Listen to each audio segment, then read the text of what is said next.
My name is Kat Merkle. I'm from Glen Rock, New Jersey. I am an environmental science and education major, and I'm a junior. I got to know Adam in the fall of last year. I took a class with him, and I just really liked his teaching style, and I wanted to take another class with him. So I signed up for his research seminar class on the study for last spring. And during that class, I just got to learn about the qualitative research process and looked at the interviews and pulled out themes, pulled out stories, and things like that.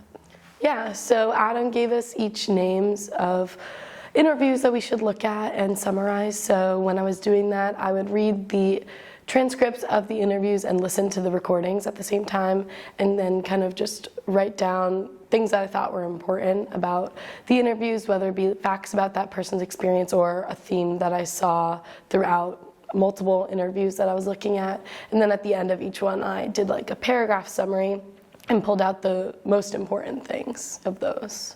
And then I guess after that, we as a class went through and analyzed or took out themes, but also specific instances and stories that showed those themes. And then I chose 2 of those stories and really went in depth to those and wrote those out. Yeah, I would say there aren't a ton of all-boys schools in my area when I was growing up. I knew a few people that did go to a Catholic all-boys school.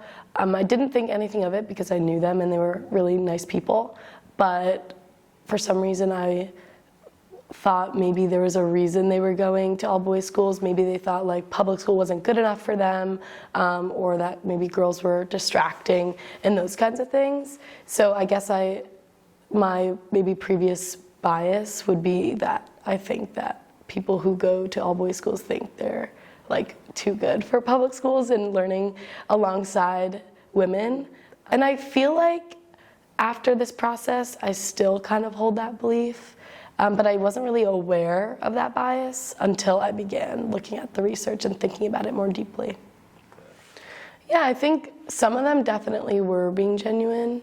I think all of them, it's possible all of them may have thought they were being genuine, but I noticed in a few interviews kind of the same language popping up, especially if they were from the same school.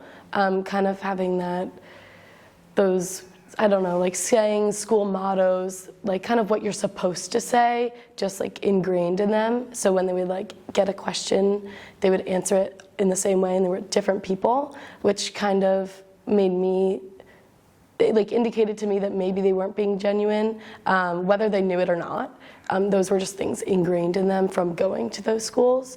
I think I could definitely tell when people were being genuine, when they, were giving more honest answers, more critical answers. Even if they enjoyed their all-boys school experience, they often still had like some things that were negative and acknowledged some negative aspects of that experience.